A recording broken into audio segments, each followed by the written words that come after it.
We're going to get started, folks. So welcome, everybody. Thank you all for being here. My name is Andy Wilkie. I serve as the Director of Business Development and Public Affairs at Greater Mankato Growth. I'll be one of your moderators this evening. For those who don't know, Greater Mankato Growth is the Chamber of Commerce and Economic Development organization for the Greater Mankato region. Our membership includes more than 900 businesses, nonprofits, and public partners. We also operate Visit Mankato, the Regional Destination Management Organization, City Center Partnership, the Downtown Development Organization, and Green Seam, the organization that focuses on elevating our region as a global agricultural hub. I am joined by Lisa County of KUIC as co-moderator this evening. I want to thank Lisa and KUIC for your partnership for this forum. I also want to thank you all for attending tonight. I want to thank Blue Earth County and the library team for hosting us, and KTV for recording this event. For those of you interested in rewatching this forum, and I'm sure there's many of you, and sharing with your network, it is also going to be available online at greatermankatoelections.com. Before I address some housekeeping items, I also want to let you know that Greater Mankato Growth will be hosting a total of 7 candidate forums this year. Next week, on Wednesday, October 5th, Senate District 18 will include Nick Frentz and Mark Wright. And Thursday, October 6th, House District 18A, that will include Susan Ackland and Jeff Brand. You can get more information on all upcoming forums by visiting greatermankatoelections.com. We also have our voter toolkit available there. That is important information about voting. It also includes candidate biography page so that voters can learn about candidates running for office. All right. First, I'd like to set out a few expectations to our audience to help us present an engaging and civil dialogue this evening. We have more questions than we have time for, so we ask that you help us make the most of our time by holding your applause until the end of the forum, and that there be no shouting or heckling, especially of the moderators.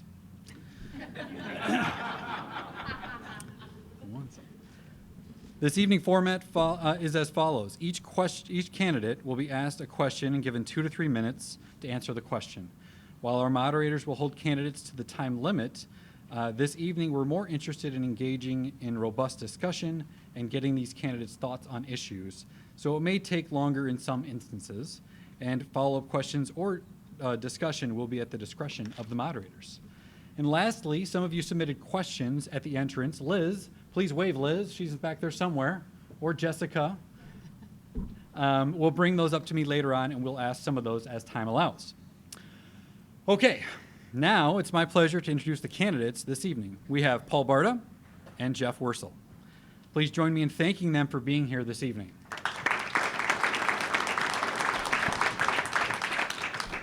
And now we'll begin with our first question. Lisa. All right. Thank you, Andy. All right. Paul, I believe your coin was flipped earlier and you were the winner, I guess. We did an official one in the office. An official one, yes. All right. So the first question to you, Paul. Please introduce yourself and tell us why you are running. It's hard to hear. Okay. I'll project. All right. Please introduce yourself and tell us why you are running and what makes you the best choice to be the next Blue Earth County Sheriff. Sure. Good evening, everyone, and it's a pleasure to meet you. Is this actually working? Can you hear me okay? It's not projecting in the room, it's just recording for the camera. I understand. No, thank you for the opportunity to meet everyone. For those of you I've not had a chance to yet meet, my name is Paul Barta, and I'm proud to be considered as one of the candidates for Blue Earth County's next sheriff. I have strong ties to our community. I grew up here. I attended Mankato West and graduated in 1994. I've spent my entire life as a member of our community. I feel fortunate that everyone that is close to me is part of our community. My wife, my children and I, we live over between Eagle Lake and St. Clair. And I've had great opportunities in my 23 years in law enforcement to do a variety of different assignments. I've had a very interesting career to this point. Some of my accomplishments would include about 8 years in general investigations, doing some of the more significant criminal investigations that our community has had the unfortunate experience to encounter. Several different homicides, kidnapping events, aggravated robberies, and crimes against our children and our vulnerable populations. I spent about a decade on our multi-jurisdictional SWAT team, and in that regard, I worked as a trainer for our SWAT team for specialized equipment and tactics, and I brought a lot of that knowledge and that experience over to our patrol division as well. One of the things I'm most proud of was the time that I spent working with our school systems to make sure that we had comprehensive security for all of the different school districts within our communities in Blue Earth County, to make sure that our students and staff were as safe as possibly could be. When it comes to the reasons why I'm interested in the position of sheriff, again, I go back to my lifelong commitment to this area, the time that I've spent here, the deep ties, the roots that I have to our community. And I also look back at my career progression and the fact that I was very fortunate about 7 years ago to be promoted to the position of captain. And in that position, I joined agency leadership to help define and carry out the goals, priorities, and objectives of our agency. In that role, you have to put a lot of yourself into the agency. It's incumbent upon you to be fully invested in it and to make sure that you're doing everything you can for the betterment of the community and the agency. One of the primary reasons that I was interested in the position was after you submit that much of yourself, you have your deep roots to the community. You get wholly invested and you want to make sure that things continue down the path that you've helped to establish what the agency is doing and its objectives and priorities. I appreciate the opportunity to meet with all of you, and again, sincere appreciation for your time tonight and the opportunity to be considered as your next potential sheriff for Blue Earth County. All right, Jeff, same question to you. Okay. Good afternoon or good evening. Thanks for coming. My name is Jeff Wursel. I grew up in and around St. Peter, Minnesota with two brothers, and my dad was a cop, so I didn't get away with a whole lot growing up, but I feel proud that I'm second generation law enforcement. My mom was the assistant human resources director the director of human resources for Nicollet County, and my dad retired after 33 years in law enforcement as the chief deputy in Nicollet County. I began my career in the city of North Mankato. I worked there for two and a half years until I was hired by Sheriff Peterson in Blue Earth County in 2002. 5 years later, I was promoted to the position of patrol lieutenant. In that role, I was the policy administrator. Back in that time, the Minnesota Sheriff's Association decided to all go with one policy manual that was developed by Lexipol. And I was tasked by the sheriff to go through and edit and make those policies fit our department. There was about 130 policies at the time. So I have a pretty good knowledge about the policy manual. I actually went through and reviewed it again during COVID in 2020. I also was the lead firearms instructor, range master. I did pre-employment background investigations as lieutenant, and also internal affairs investigations, both internal and outside the agency. I had the opportunity to take over the Minnesota River Valley Drug Task Force in 2015 as the commander. I've been the commander of the task force since then. My role as commander, I supervise and participate in felony level drug and weapons crimes as well as robberies and things like that.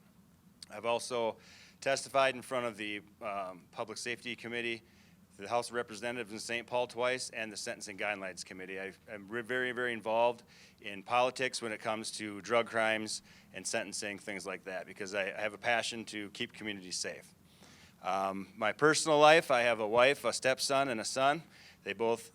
My stepson graduated last year from Lake Crystal. My son is a 6th grader there, and we've lived outside of rural Lake Crystal for about 12 years now.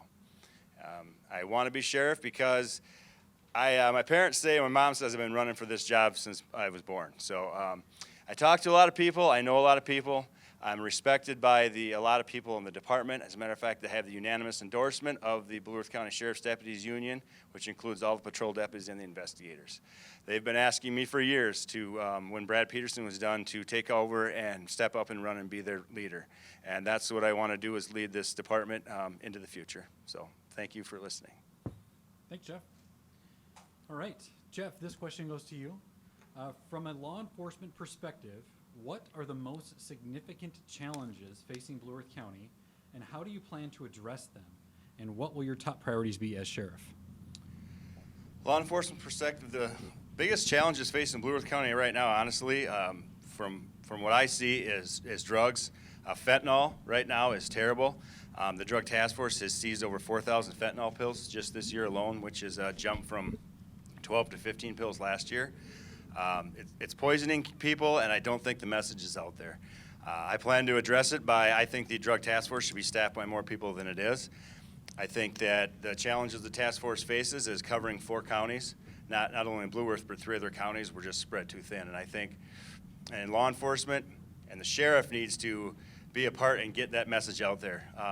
There's all kinds of public ads and public knowledge about drunk driving and stuff like that, which is good. But when I tell people that 107,000 people died last year of a drug overdose in this country and 12 in this county, they're pretty surprised by it. And I think the sheriff needs to take a lead role in making sure the public is aware of that. I also think law enforcement as a whole has gotten a bad rap lately, especially since the events that occurred in the metro the last couple years. I don't think the public around here thinks about law enforcement what the media wants them to think. I think we have a real good relationship with our community, but that has scared some people into applying and working for us. The jails had some problems. As far as patrol goes, we've been able to stay up to full staff, but the last time we had a hiring, I think we had 7 or 8 people apply versus 30, 40 people. So I think I need to go out and recruit from other agencies and go out and recruit from colleges and try to get good quality people to apply for both our custody, patrol, dispatch, all of our areas. I just don't think we're getting the applicants that we need. Paul, to you. Yeah, I'm going to agree with Jeff on a couple of notes. One being that that there is a significant drug situation occurring in our communities. And when I say significant, of course, it is referring to fentanyl. The one thing I would like to point out in my perspective is we do have to have active and aggressive enforcement. There needs to be a delineation, though, I believe, between those that are dealing the substance and those that are suffering from a cycle of addiction. I've worked very hard with partners in trying to make sure that we're offering opportunities to intervene in that cycle of addiction through things like the Yellow Line Project. And again, it has to be a delineation between those that are dealing it and preying on individuals versus those that are suffering from addiction. One thing I think is really important for everybody to have a solid understanding of is we need to have that local enforcement component, but the bang for the buck, the biggest area that we need our government to help us focus on is interdiction at the borders.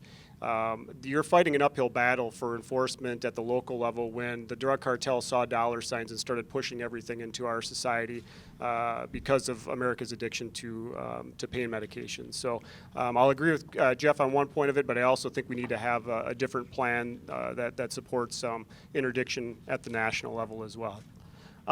When it comes to the biggest issues that we're facing, I do think that it's important to have a conversation of maybe a macro level versus a minor level of what's affecting or causing some of our issues. Because staffing is something that we have struggled with. I spent a lot of time over the last couple of years actively doing recruitment strategies, meeting with private business so that we could learn different techniques and opportunities on how we can actively recruit and retain our staffing and our individuals. If you're going to ask me what I think the underlying premise or problem is, though, it's not the staffing, it's not the recruitment. That is a symptom of a bigger problem, and that being trust in our government, trust in law enforcement.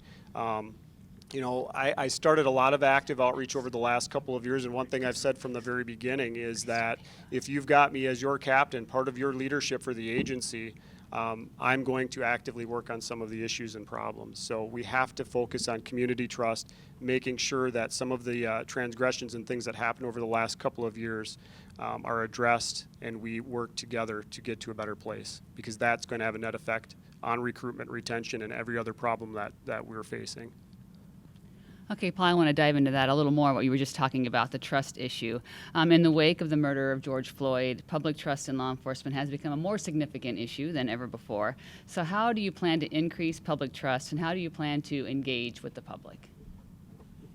Well, I'll gladly tell you that I'm not going to start following the results of the election. Again, when Sheriff Peterson promoted me to captain, the expectation was that I take an active role in the leadership and management of the agency. And over the last few years especially, I've done active outreach to different segments of our community.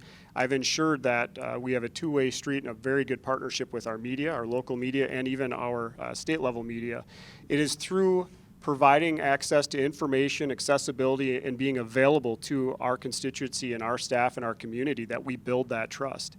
I want everybody to understand that different segments of our community, even at the local level at the city of Mankato, have different levels of trust and what they look to for law enforcement and how they expect to be treated. There's been active outreach on my part to work on that and improve it. Again, it's a lot of work. It takes a lot of going outside of your comfort zone, but there are agencies within our community like the Greater Mankato Diversity Council and the Mankato Area Foundation that have had some opportunities for us to really build some bridges and have conversations with different segments of our community. That's very important. Jeff? Can you repeat that again, please? Yes, I certainly can. So in the wake of the murder of George Floyd, public trust in law enforcement has been a more significant issue than it has in the past. So how would you plan to increase public trust, and how do you plan to engage with the public?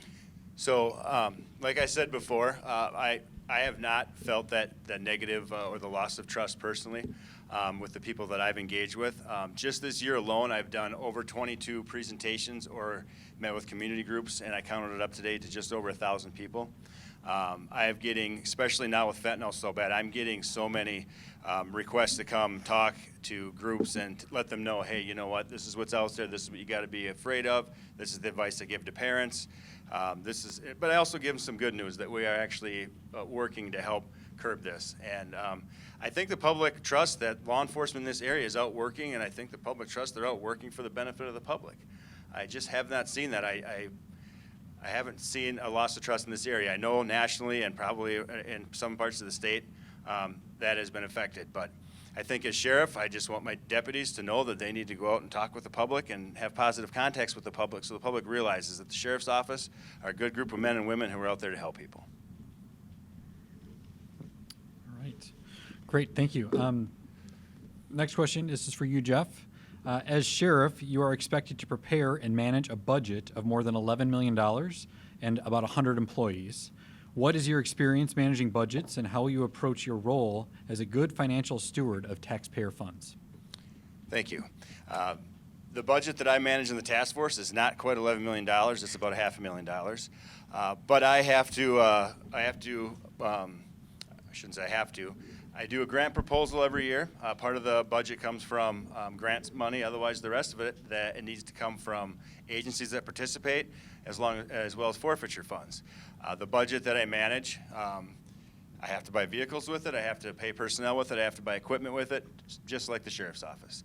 I think the Blue Earth County as a whole is very financially responsible, fiscally stable, and I don't think the county commissioner is going to allow the sheriff to go out and spend foolish money. That being said, I think the public, when they call 911, I think they expect that they get a well-trained deputy who's operating equipment that works well, they know how to use to respond. I don't think at the time they care how much that's costing them. So I think public safety costs money, and I think the money needs to be spent to make sure the citizens are getting quality public safety. I do have some extensive experience, and again, with the role in leadership, I basically assumed primary responsibility for the sheriff's office budget about 3 years ago. And just a real quick overview for everybody to have a solid understanding, I think when you start to break that down, we're averaging between about a $10 to $14 million budget for our agency. And if you look at the fine print or where that money is going to, the majority of it is going to be operating expenses, so things like wages and benefits and that sort of stuff. About $3.5 million of our current budget, actually, many people would be surprised to know, is dedicated to the jail. The jail is actually takes the lion's share or the biggest majority of what our operating and capital budget is. Second in line to that is the patrol budget. That's about $2.5 million year to year. Behind that is actually the dispatch budget, which is about $1.5 million. Administration budget is about $1 million, and a lot of that money is actually taken up by things like vehicle expenses. There's some complications, and there's some strategy, and there's some long-term issues with managing a budget that's that significant, that's got that much many different levels to it and things to consider. And one thing I'll give you an example that we're seeing is when it comes to equipment nowadays. It used to be that equipment was purchased and that was maintained as a hard asset for our agency. And now we're going to things like lease style agreements. Our tasers, our body cameras, and different things are set up on a schedule so that they're basically on a maintenance plan and they get refreshed with different equipment. The other thing to consider too is some of the challenges come from the duration in which the equipment is expected to last pending replacement. I know that when I took over the budget, typically you're looking at about a 5-year outlook for budgeting cycles, and we're seeing some things that are budgeted for about 10 years. There's some real challenges when you've got staffing changes in equipment, and the lifespan of that can span a greater longevity or distance than 5 years. So people switch, and having accurate notes and different ways to trigger different mechanisms within the budget becomes extremely important. And you also do have to have a solid relationship with the county board. I've had experiences where we've had some unexpected things that have come up. You need to be able to go to the county board with factual information and explain to them why you need to make the ask for some unbudgeted funds so that you can address some situations that come up. So it takes a solid understanding of what's occurring within the agency, the ability to bring that together with factual information and provide an explanation to the county board so that you can get some of these initiatives started if they aren't budgeted for. Okay, and Paul, we'll start with you on this one. And let's continue along that relationship track. Relationships, of course, among other neighboring law enforcement agencies are critical, as you mentioned, other local governments and community organizations. So how do you plan to work with those agencies, governments, and organizations? Well, I think I'll rely on basically a track record of already doing that. There's some great pride that I've got in the relationships that I've been able to establish outside of even the law enforcement community. When you start to work at the agency leadership level, you really get an understanding that the patrol staff are an important part of the sheriff's office. But they're one small part of the sheriff's office. As a matter of fact, many people are surprised to learn, are about 100 individuals, and the patrol staff is about a fifth of that. I'll call out to some of the relationships that were built with projects like the Yellow Line project, where early intervention strategies to chemical addiction and mental illness within our community. I've been at the table and actively participating in a lot of different initiatives to break down silos. It's one of the things I'm most proud of in my career, especially with administration for the last 7 years. The ability to sit next to human services staff, go to meetings that involve judges, attorneys, local legislators, and elected officials to make sure that our voice is being heard for issues that our agency is experiencing when it comes to mental illness and chemical dependency. The relationships and the necessity to have them is crucial, and I'll rely on my track record, my ability to establish those bonds and those relationships as I've done for the last 7 years or so. Jeff? Yeah, so I've been working with outside agencies directly for about 8.5 years, ever since I took over the commander of the task force. Part of my job as commander is I have 13 different bosses, the board members for the drug task force, which include the 4 sheriffs in the 4 counties that I represent, and then all the chiefs of police, as well as the Blue Earth County attorney. So that, and I've worked with the Office of Justice programs, and then all of the task force commanders around the state, all 22 of them. I can pick up the phone and call a law enforcement officer in pretty much every county, every city in the state, because I've worked for so long with all these agencies. Part of the task force board meetings, I have to bring to them what we're doing as a task force and take their suggestions and try to keep them all happy. And it's not always easy, but I've been doing well the entire time. I've gotten pretty high marks from the task force board. I also sit on the Blue Earth County and Nicollet County drug court teams.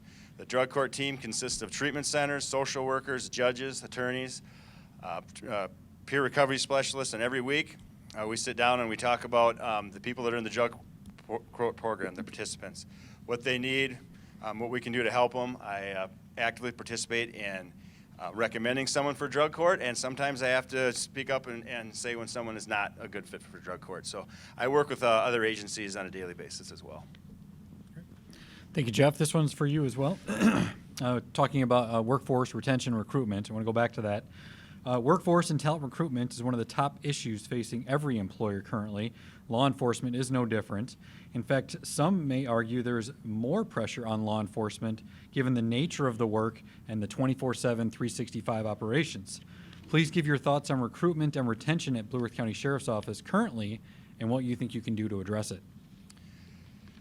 I kind of touched on this before. The recruitment has been tough. Retention in patrol has been really good. Retention in the jail, there was a huge problem, and I think a lot of that. And Paul worked more with that with the jail with that, and they got the wages up and they did some other things, and now I think the jail is doing well again.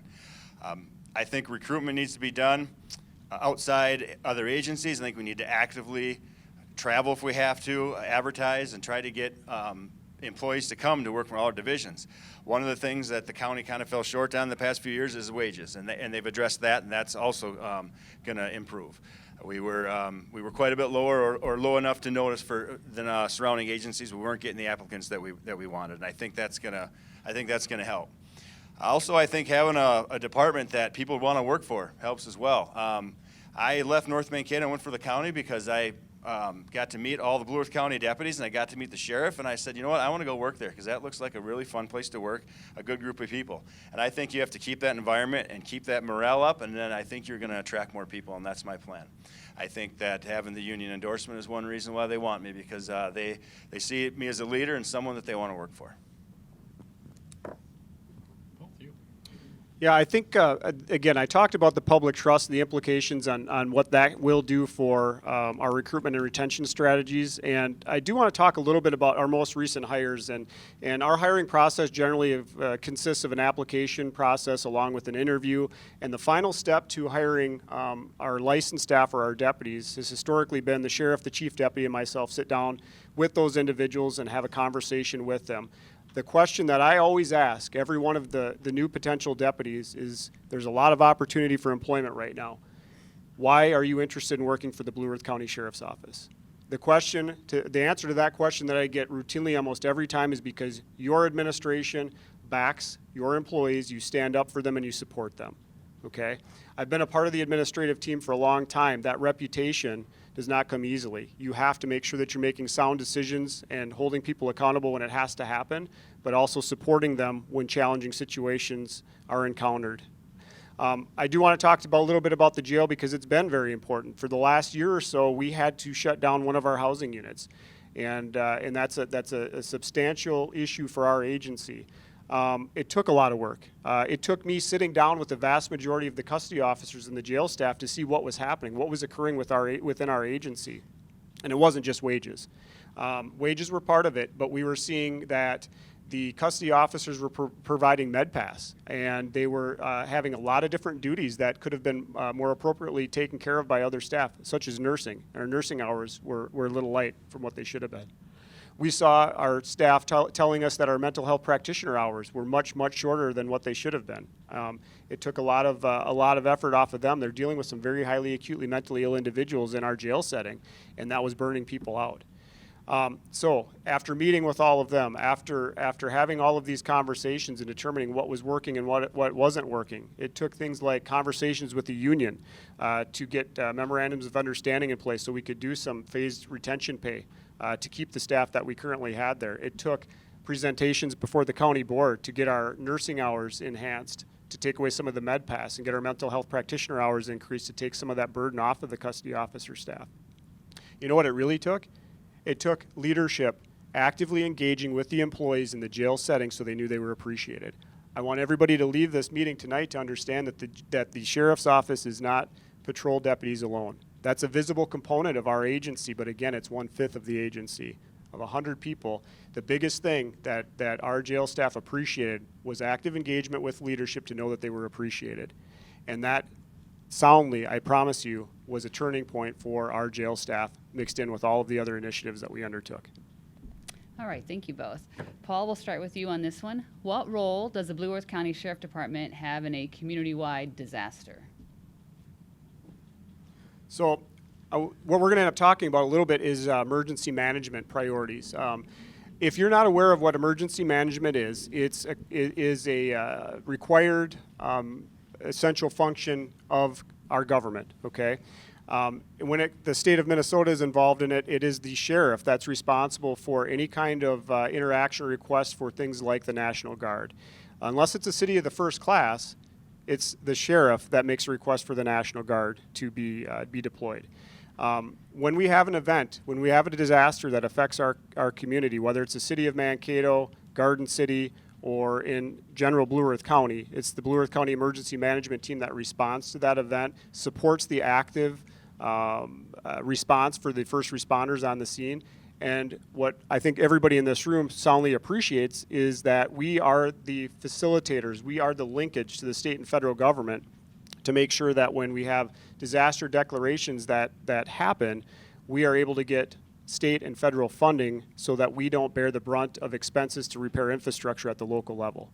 That's what emergency management does. It supports the on-site response, and then it comes in to coordinate the efforts to make sure that we get reimbursement from the state and federal government after the event occurs. So it also gets into the preparation, mitigation strategies, and a lot of the different things that everyone in this room expects from both the Sheriff's Office and Emergency Management Department. Right, and I'll agree with a lot of what Paul said, because that's just job description right now in emergency management. I have not had a lot of experience in emergency management. I do know that the sheriff is responsible for emergency management. I know how the structure works in our office. Currently, the chief deputy is the emergency manager, and there's 2 assistants, I believe. When something major happens, they rely on a contracted person whose life is dedicated to emergency management. My plan, if I am elected, is to hire a full-time dedicated emergency manager who is not a cop, does not have other duties outside of emergency management. This is too big of a county, too big of a city, too many residents not to have 100% focus on emergency management. When there's not a man-made or natural disaster, thankfully, that we don't have to deal with, then that emergency manager can be working with other partners, working with fire departments, EMS, and providing training. I just think we need to do more training for when a disaster happens, then everyone is prepared. We're all on the same page. To find out how you're going to work with a different fire department that you don't ever work with is during a disaster is not the time to find out. The time to find out is during the year when it's slow. And I think that's when we need a full-time dedicated emergency manager. If I could speak just a little bit to that, Sure. you know, I think there is some really sound value and reasoning behind the reason why our emergency management structure is set up the way that it is. Please understand that there are relationships that are built with the county board and with the partners that are very actively undertaken. A lot of these relationships are built because of the integration with the law enforcement component and our other emergency services. I won't disagree that it can be structured differently or handled differently, but it was intentional on how we built our emergency management team. The other thing I want everybody to remember is you cannot rely on a single individual for things like emergency management, okay? Because people go on vacation, people get injured, people get sick. And to have diversity and numbers in your emergency management team is critical because you know why? The stuff never happens Monday through Friday, 8 to 5. And you need to be at least 2 to 3 deep in your response to your capabilities, and you need to have the relationships built. All right, Jeff, to you. I want to talk about active shooter and acts of violence. The past couple weeks have been very stressful for our community, particularly for students and parents. School safety has been thrust into the forefront. Sadly, active shooters and other acts of violence have become regular occurrences across the nation. What role does the Blue Earth County Sheriff's Office have in keeping our schools safe, and what do you plan to continue to do, and what would you do differently related to school safety? Well, the role is right in the question, to keep the schools safe. And I think, and Paul actually will talk about this, and know he will, because he led the initiative years ago. We started doing training, and he worked with the schools to get procedures in the event of an active shooter, so they did it right, and we started training how to do it.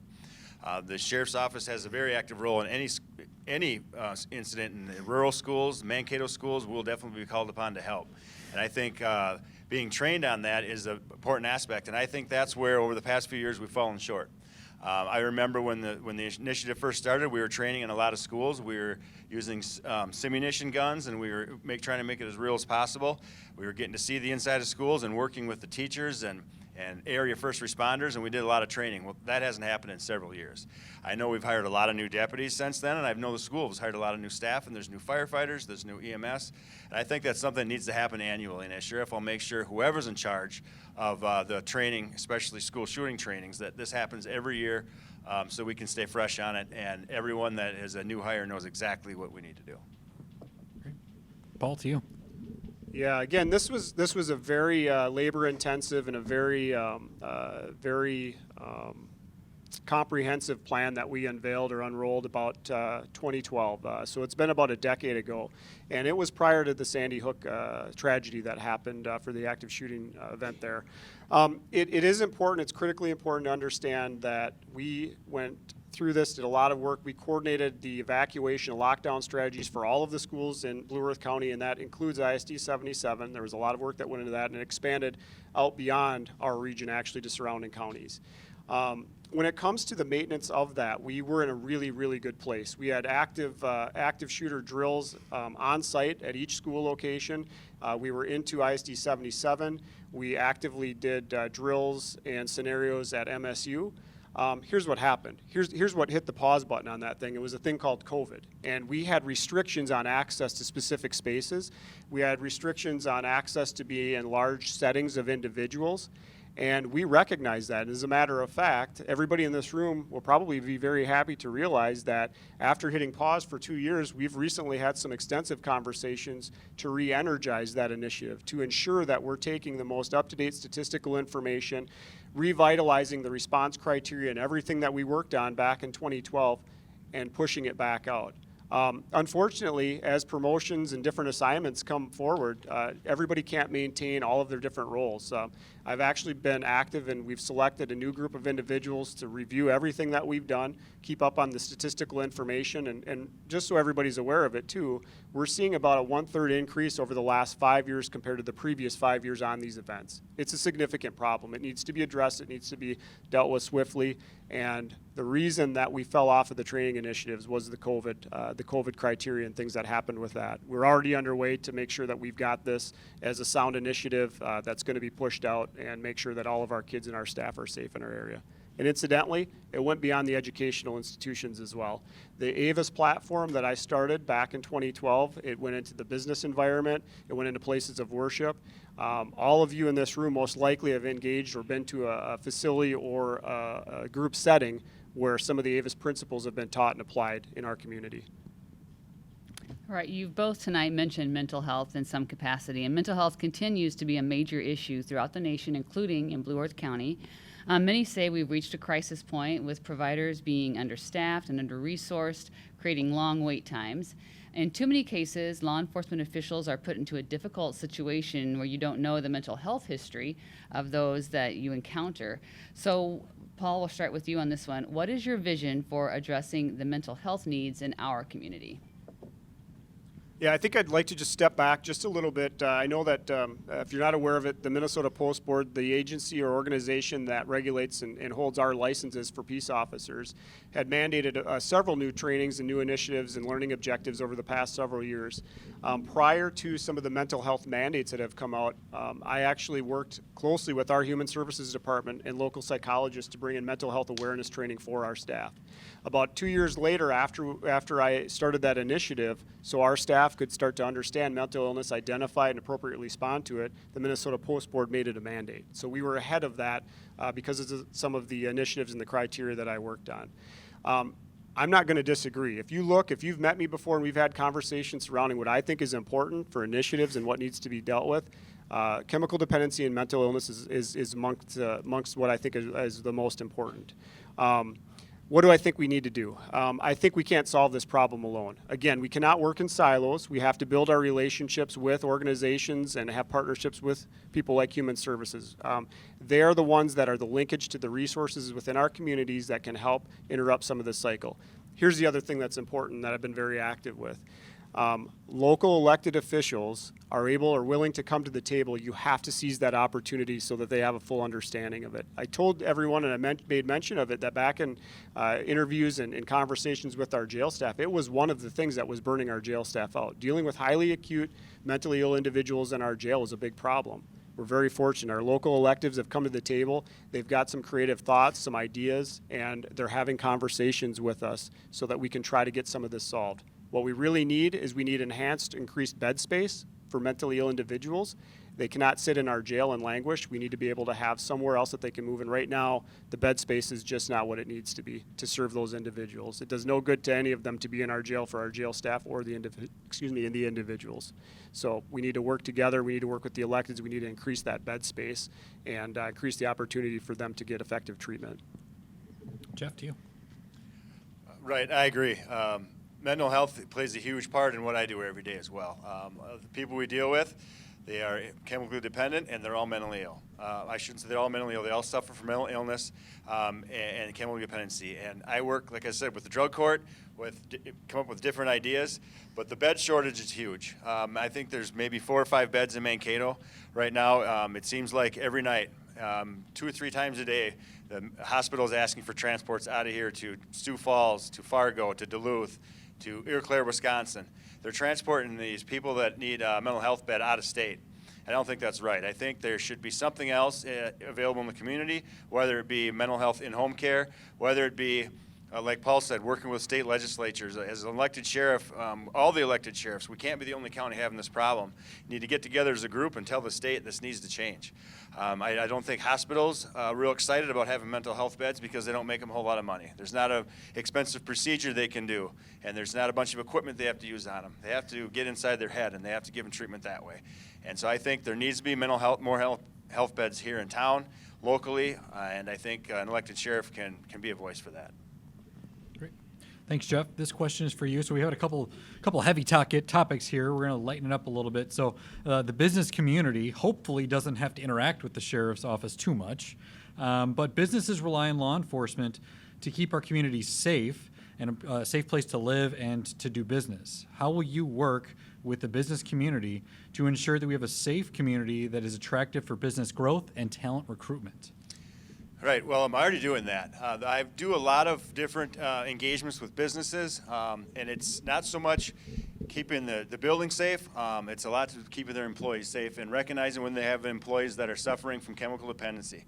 A lot of different businesses have me come in and talk to their supervisors and say, hey, we want to keep our employees healthy. We want to make sure our employees aren't operating our equipment under this influence. Can you please tell us what this stuff looks like, signs of being under the influence, things like that. I think that should continue because I think it has helped out. I still get phone calls from people, business supervisors that say, hey, I think we have an employee that might be involved in this, involved in that.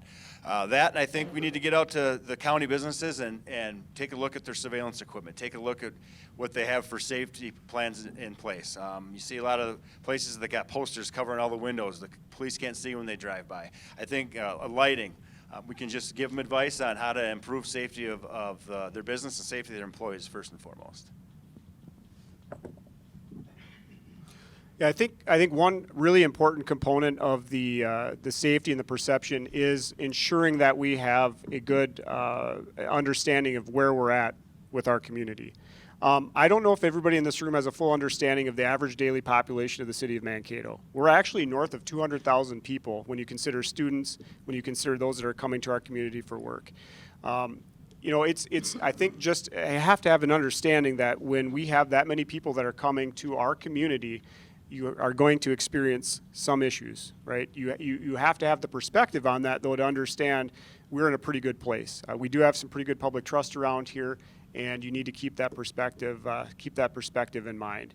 When it comes to active outreach, things that we can do to ensure or help the business community feel safe and make sure that those that are going to come here and engage in commerce feel safe is stuff that we've been doing, stuff that I've actively worked on. Again, we're going to go back to that AVIS principle, that active shooter criteria and principle. We've pushed that out to the business community. We've been responsive. We've partnered with the Mankato Department of Public Safety to ensure that we've got a uniform curriculum, that if there's a request to come in to evaluate a building on security, if there's a request to come in and provide training to their staff on what to expect if active violence occurs there, that we're uniform in what we're preaching to them. We're uniform in what we're telling them. And they have a level of confidence to know, again, that law enforcement, the first responders in their agents in their area are engaged with them and look forward to helping them and assisting them any way we can. You have to be accessible. And as sheriff, it's incumbent upon that person to make sure that that becomes maintained as a priority and that everybody is able to come to the sheriff's office for partnership to ensure the safety of those that are going to come here and do commerce and engage with our community. All right, thank you, Paul. We'll stay with you on this one. As the Mankato area continues to see an increase in population, including those with a diverse background, how would you, as the head of the county law enforcement agency, work to make sure everyone is equally represented and that they feel equally represented? Yeah, I think a lot of it really comes down to outreach. It comes down to outreach and making yourself accessible. And I'll tell you this: it comes down to some maybe some uncomfortable conversations. Okay, as I said, I grew up here, went to Mankato West, and I'll share with you all that when I graduated from Mankato West in 1994, there were 3 people of color in my entire high school, and that was grades 7 through 12. The Mankato community, the greater Mankato community, and has grown. When I did the estimates and did some research on it, we're looking at about, I think, 2%, 1 to 2% per year, and we picked up about 15 to 20,000 people since I was in high school. The community is much more diverse, and it takes an understanding and the ability to be uncomfortable, to reach out to individuals, have those conversations, and make sure that they have a voice. Over the last couple of years, I've had some of those conversations, and I've learned that they don't often necessarily feel that they've got somebody or know who they can go to if there's an issue with a law enforcement agency specifically. The welcoming, the reception that I've had when I've had conversations with different members of our community has been nothing short of awe-inspiring. They've been appreciative. They like to know who they can talk to problem solve, and like to know that they've got representation and people in the right positions that are responsive to them and care and are willing to help them. Thank you. Actually, I had the same thought not too long ago, and I was approached by a parent of a Somali parent who was afraid they found some drugs in their kid's bedroom. And they actually approached the city of North Mankato, who then approached me and said, we don't want our 9-year-old or 12-year-old child to go to jail. What do we do with these drugs? That they didn't understand. So I said, well, let's put together something so I can explain exactly what would happen. And so Chief Ross Gullicks of North Mankato PD brought a group of Somali Americans together, and I think there was 30 or 40 of them there. And it was kind of tough because it was through a couple interpreters, but I spent an hour or so with them explaining, well, this is what drugs look like. This is what could affect your kids. This is what's going to happen if they get caught. We're not looking to put your kids in jail, and they were all surprised at that because they're not from this area. And so that kind of outreach felt good, and I met a lot of people at that, and now I'm scheduled to do a few more of the same things. And I think Paul's absolutely right. You got to outreach. Very seldom will they come to you looking for something. You need to go to them, and then they're very, very receiving, and they want to listen to you and want to hear, and they want your help, and they can help us too. Great. Jeff, we'll stick with you. I want to talk about opioids and overdose in the community. You both listed drugs as top priorities, so I want to continue on that. Prior to the pandemic, we heard a lot about opioid epidemic. Today, we are seeing very scary things like rainbow fentanyl being seized right here in our community. On the other side, we're seeing federal and state policymakers pushing the legalization of recreational marijuana. So what is the state of drugs in our community, and how will you allocate resources to keep our community safe from dangerous drugs? The state of drugs in our community is, sorry to say, getting worse, and I think it's going to before it gets better. I've been doing nothing but, well, not nothing, but a big part of my job has been drug enforcement and drug trafficking enforcement. We didn't have a fentanyl or heroin here to speak of pre-COVID. Until, 2019 is when we saw our first OD death that we started investigating, and it slowly started creeping up. COVID affected the people in recovery a lot. They couldn't meet anymore. They couldn't get together and have those intimate meetings and conversations, and we lost a lot of people during COVID. And right at the same time where people started falling off their recovery efforts, then all of a sudden the opioid pills start showing up in this town. Like I said, over 4,000 of these pills have been seized by our task force in Mankato alone just in 2022, and we're not even at the end of the year yet. So I think, like I said before, community involvement, community engagement, people need to know what's going on. They need to talk about it. They need to end the stigma. If your child or friend or loved one is suffering with an addiction, you can't hide it. You can't shove it underneath the rug, and you need to get them help. You need to get the community to help you get them help. So I think as sheriff, I think supporting 100% the efforts of the drug task force, supporting the efforts of mental health, supporting the efforts of drug court. I'd also like to get a full-time peer recovery support specialist with the task force, with the sheriff's office, who actively is going out to these non-fatal overdoses, making contact with the victims of this and getting them help right away. I don't think giving them a card or having them talk to someone on the phone and following up 2-3 days later is going to grab them. I think we need to grab them right now. This concept is happening right now in Duluth, and it's working. I think that's one of my major platforms and one of my major ideas. I know it's going to take time, I know it's going to take money, but it's also going to save lives. I'm confident of that. I do think, again, and I hit on this earlier, we have to have aggressive enforcement. And again, we have to make that delineation between those that are dealing the drugs and those that are suffering from the cycle of addiction. So swift, decisive justice for those that are preying on the innocent lives and the individuals and holding them accountable. And again, providing services and linkages to those that are struggling with that addiction. I think that we have a real opportunity I'm pretty excited about. Blue Earth County is receiving about $80,000 per year over the next 15 years on opioid settlement money. I'm privileged to be the agency leadership delegate for the opioid settlement work group for the sheriff's office. And I've done some research, I've had some outreach and some conversations both within and outside of our agency. Here's what I'd like to see. I think that we've got a real opportunity with jail programming. I really do. $80,000 per year for a county like Blue Earth is not, frankly, guys, life-changing money, okay? That's not going to support hiring a full-time staff member and sustaining that to be able to facilitate and do that.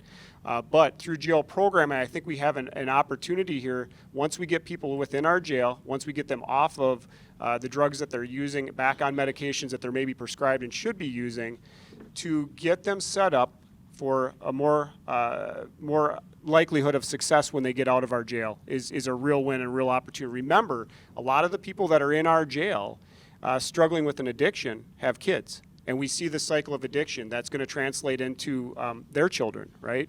So the other piece of that, I think, is we've got an opportunity to hit that youth market, if you will, and try to get out to them through different programs within our schools and utilize some of the funding that way.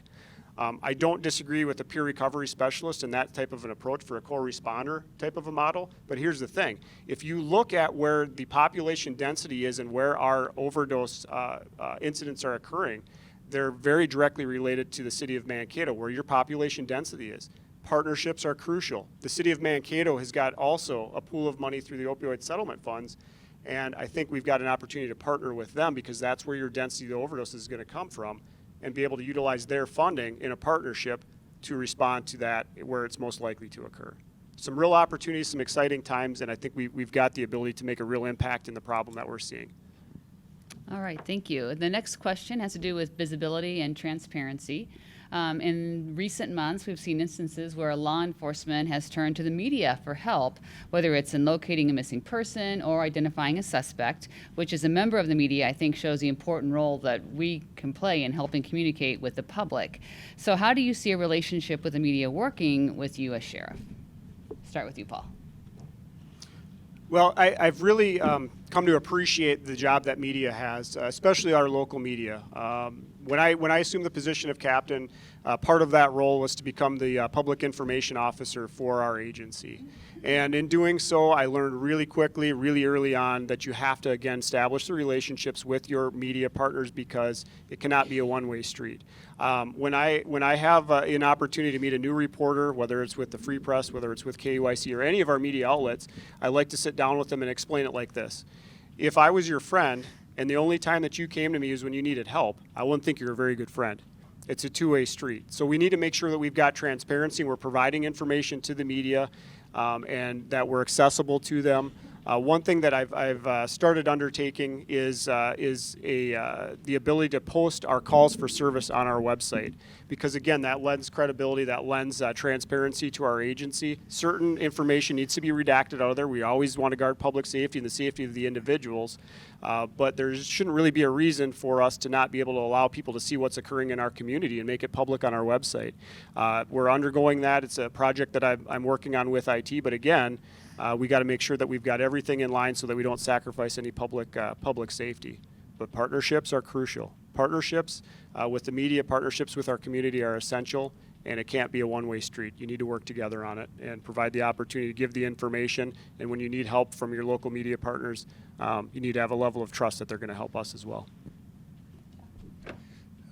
Thank you. I'm also actually the public information officer for the Drug Task Force for all 4 counties I serve.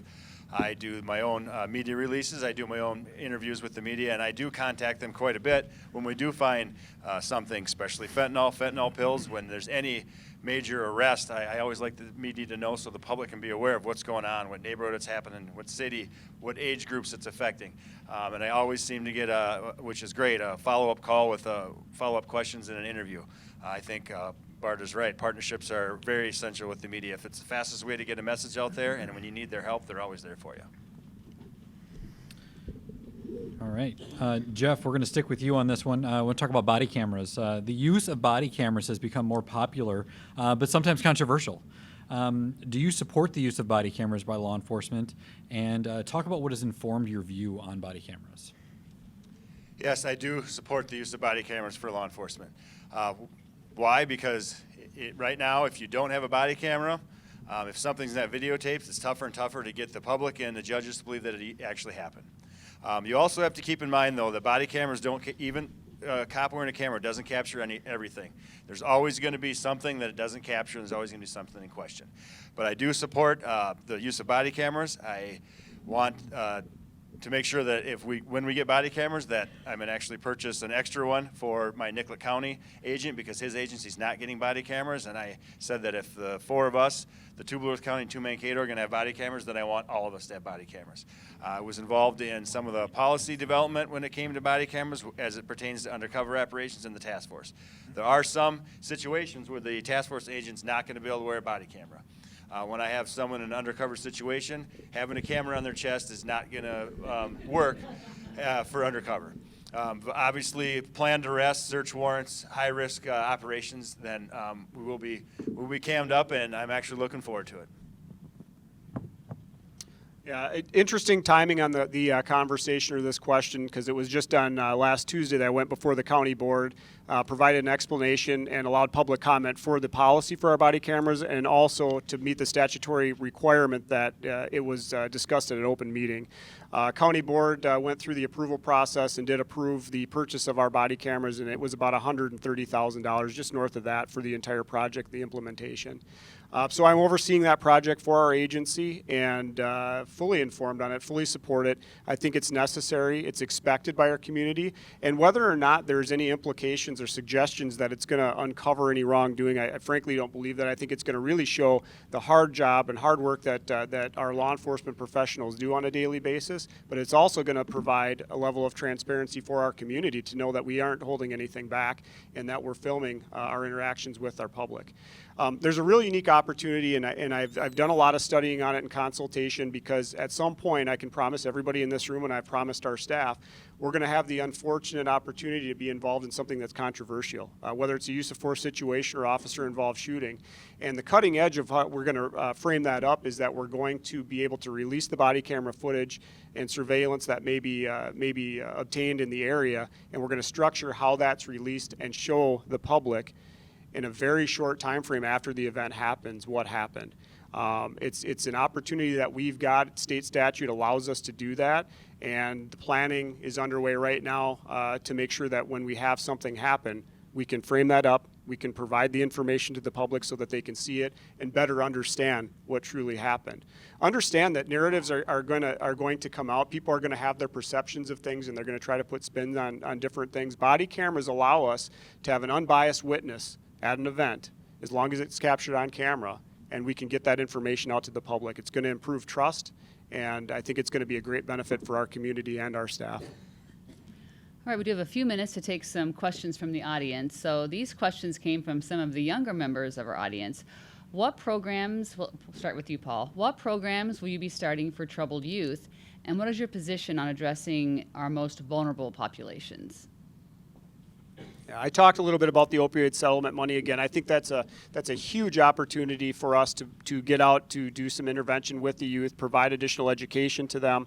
I've been a big supporter when we worked on the school safety initiative to get the lockdown and evacuation strategy set up for our schools in our community. That also spiraled into creating a school resource officer at the St. Clair School District. And it's through initiatives like that that you have the opportunity to get involved with our youth to provide provide the opportunity for them to build trust with our law enforcement professionals. Programs like DARE. I'm a supporter of our DARE program. Again, it provides the youth an opportunity to engage with someone that's either in a uniform or in that law enforcement component or setting and realize that's somebody that they can go to for help. I try to spend time in different educational settings. I was over at the Lake Crystal School District earlier this year so that I could do some staff education and training with them. You need to be accessible to everybody. You need to let people understand and realize that that you're somebody that's there to help them and be able to allow them to approach you. I also think that we've got other opportunities when it comes to different grant sources and different funding sources. And when we have the opportunities to implement something like our youth fishing event, that's a great opportunity for the youth to get to engage with our staff. Very proactive on things like our snowmobile training and our ATV training for our youth. I'm working with one of our lieutenants so that we can get the youth firearms training component set up. So we're going to have them do the online portion, but that hands-on that hands-on component that's required for that certification, our agency is going to be involved in that. It's integration with the community. It's working with our kids at an early level so they trust us and they look to us for that guidance. I agree. One of the things as far as youth goes is prevention of any type of drug use and drug experimentation. I think that enforcement and treatment is a reaction to the problem. And I think if we can get to our youth sooner, I think it's helped big time. Dalton Teen Challenge started this thing called Know the Truth, and it goes into schools and they bring people into schools to talk to the kids, and then they bring me into school to talk to the parents. I did 2 in Nicolet County and yet to do any in Blue Earth County. And I'd like to bring those to every school in Blue Earth County, including Mankato, so the youth can have a one-on-one training with people and learn more about the drugs and more about how it affects you, and then they can meet law enforcement and they can see that we're here to help them. I think youth programs, like Paul said, is great too. Snowmobile, ATV. I actually tried starting firearm safety back when I was the instructor years ago, and I was told no, so I'm glad that changed. I'm glad now that we're going to start doing firearm safety within the sheriff's office. Great, thank you. We're going to continue with questions from the audience, and this was sort of the most popular theme we had of questions, so thank you all for submitting. So we want to get back to this discussion about diversity and working with diverse populations. So Jeff, to you, if you're elected sheriff, what would you do to diversify your workforce, and how do you intend to involve communities of color in your policing efforts? I would love to diversify the workforce more. We need to have people of different cultures apply, and I think that's been one of the things is they need to apply, and I wish I would know where to go recruit, where we could go talk to people of diverse cultures to get them to apply. I would love to have someone that speaks a second language, or I'm sorry, a foreign language as a first language on the task force. I would love to have someone of color on the task force. I think it'd help out great, not only for doing cases, but so when we do have a case and we do have to go into communities of diversity, that we have someone they can relate to and that they don't feel so afraid of us. We've been into a lot of neighborhoods where they think, oh, we're the white police are here, and it'd be so nice to be able to say, no, listen, we're here to help you and things like that. So I think as sheriff, recruiting people of diverse cultures is going to be a key thing to get the office more diverse. Yeah, when it comes to diversifying the workforce, I think we've got some great opportunities, and I hope everybody in this room will be glad to hear that effort's been underway for a while now. I again have done some active outreach, and as recently as our last deputy hiring process, we were able to have some diversity represented on our interview panel.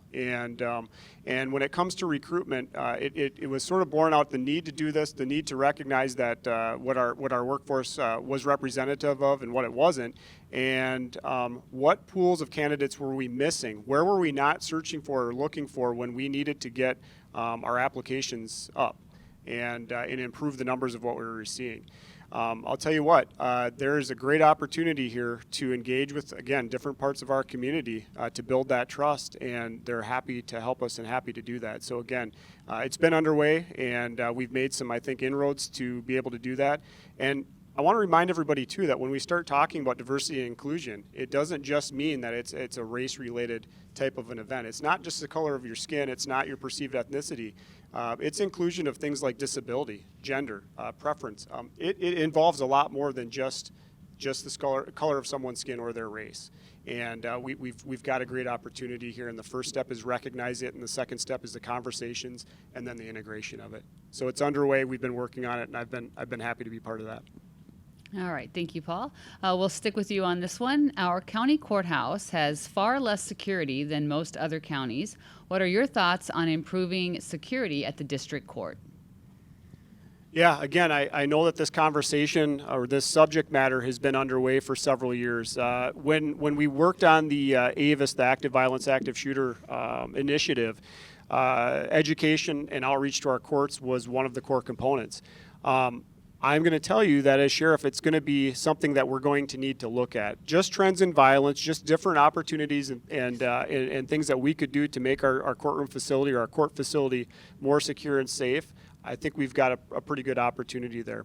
If you've been in our facility, you'll see that it was actually somewhat designed to be able to have some security enhancements. And I know that I've had a lot of conversations with our chief bailiff, and we've got an opportunity here. Here's the thing. What a lot of people look at is they're going to look at front door screening or having somebody actively engaged in monitoring everybody that comes into that space. Understand that comes with a price, and that price tag, when you're talking about staffing, it has to be sustainable over time. It's not like finding a grant opportunity that's going to allow you to purchase a hard asset, put it in place, and then maintain it, and then budget for it when that equipment needs to be replaced. That's individual staff time, and that's a much harder thing to maintain. So it's going to have some conversations surrounding it, some budget implications, and really some different solutions that are going to be put in way for front door screening and the accessibility of that courtroom space. But our building was kind of structured to be able to handle that, and it's just something we really need to take a hard look at, because I agree it needs to be improved. Jeff? I 100% agree. I know when the Justice Center was built that, like Paul said, that's the entrance was built for screening everyone that came in the building. I have the opportunity, or I get to go to court in a lot of different counties because of my job, because we find ourselves in a lot of different counties. And there are a lot of counties that have screening right when you get there, metal detectors, checking purses, checking bags. And every time I go through one of those, I think Blue Earth County needs this, because someday it's going to turn around to backfire. So, but like Paul said, it's going to take money and it's going to take time to build it up. But I 100% agree that our court security needs to be improved. All right. Well, Jeff, we'll stick with you. As we wrap up our session tonight, we want to go back high level now. What are your goals for the first year term, and what do you plan to focus on, and then how will you measure success? So my goals, should I win my first year term, I know that nothing is going to happen overnight. I know everything takes time. I know I have a lot to learn. My job description the last 8-9 years has not been the same as Paul's, but I do have a set of skill sets that have made run the task force successful. So first of all, I want to go around and meet all the agencies heads and sit down with all of them and discuss what they think their role in the sheriff's office is, and get their expectations, and then provide them with my expectations. I also want to meet with the county board and get on the schedule to meet with the county board monthly. I think, especially for the first year, to give them a report on how everything is going. I want to eventually get the ball rolling to start up a K-9 program. I'd also like to get the ball rolling for a full-time emergency management director. And I realize there has to be assistance, but that's something that I really believe is needed. I'll measure success by, I'll ask my employees. I don't lead from behind a desk, I never have. I plan to be visible all the time, not just during election years, and I'll find out from my employees how I'm doing, and the public. After all, the public is who would put me in this spot, so they need to tell me how I'm doing. Yeah, I want to just kind of have a conversation real quick on what the reputation of our agency is currently, and what the expectation would be moving forward. If you ask our staff, they're going to describe our sheriff's office as a premier law enforcement agency within our region and even the state. We're often looked to from organizations like the Minnesota Sheriff's Association as an example of professional law enforcement service. I don't think we need a solid overhaul of what our organization is. But I do think we have some really good opportunities. In my 23-ish years of law enforcement, I'll tell you this, I've been through some very trying times. I've been in several different officer-involved shooting events. I've experienced the death of small children and helped families through some of the most challenging times that they've ever experienced in their lives, and it is one of the hardest things to represent and be a part of. One thing that we really need to focus on, and a primary initiative that I want to engage in, is an officer wellness program for our staff. The wellness of our staff is going to translate to the effectiveness that they can provide the services to all of our community. And we do things. I've worked on things like providing the opportunity for consult, for psychological consult after critical incidents and critical stress debriefings, and I've organized those events. I really want to do a comprehensive officer wellness program that's going to span both our dispatch center, our patrol staff, our custody officers, our emergency management team. It's called a checkup from the neck up, is what some agencies refer to it as, and it offers an opportunity to pre-schedule that for your staff, and it isn't just a psychological examination or the opportunity to offload some of that vicarious trauma that we all experience. Conversations with colleagues suggest that one of the things that they'll do is actually bring in financial advisors so that they can go through people's finances to make sure that if some of this trauma, some of this stress is translating or being compounded by challenges in their financial situation, that we can help them rectify it. The image of our society, the image of our community regarding our sheriff's office is not founded on what the image of the sheriff is. It's not founded on what the administrative image of the agency is. Our public provides or public makes their decision on what the image of our agency is because of their interactions with our line staff. We have to take care of them. We have to take care of them. And that's a core initiative and something we really need to get underway. How will I measure success? I'm going to measure success on how our staff engages, how our staff is presenting, and the overall morale of our agency. We aren't struggling right now. We've got a really good place. We've got a lot of good people. We need to keep a good thing going, and we need to look for enhancements and opportunities where they exist. Great.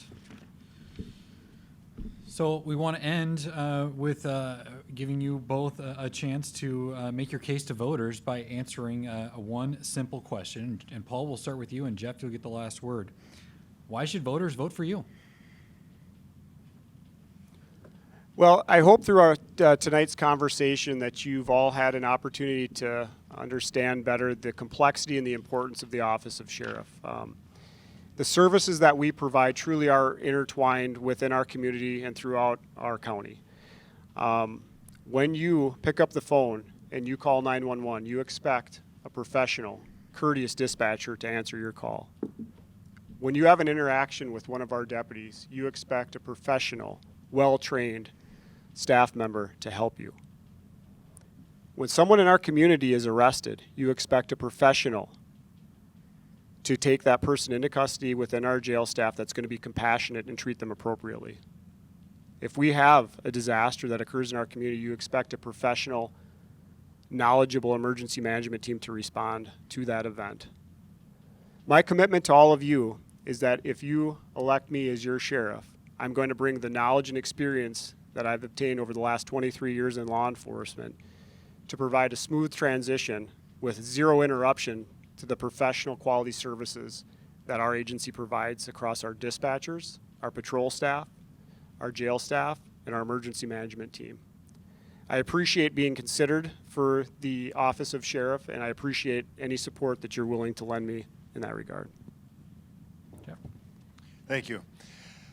I too believe that everyone at the sheriff's office should act professionally, and they do now. And I know that the sheriff's job is not to know every single thing and do every single job. The sheriff's job is to lead. The sheriff's job is to put people in divisions to lead their divisions, to manage their divisions. And that is my word to you, that I will continue to make sure that each division is led and managed by someone that's competent, otherwise it will be replaced. I think that I should be gain your vote because I have the confidence of the Sheriff's Office Patrol investigative staff. I have 100% of their endorsement, and I think that should mean a lot. I've been dedicated to the safety of this community for 23 years, and 8 of those years in violent crime and drug enforcement. I think that's really important for the community. So I appreciate everyone's time. Great. Thank you, Mr. Barta and Mr. Wursel, for the discussion this evening. We appreciate your willingness to engage with voters this evening and talk about why they should elect you as the next Blue Earth County Sheriff. Please join me in a round of applause for both of them for joining us.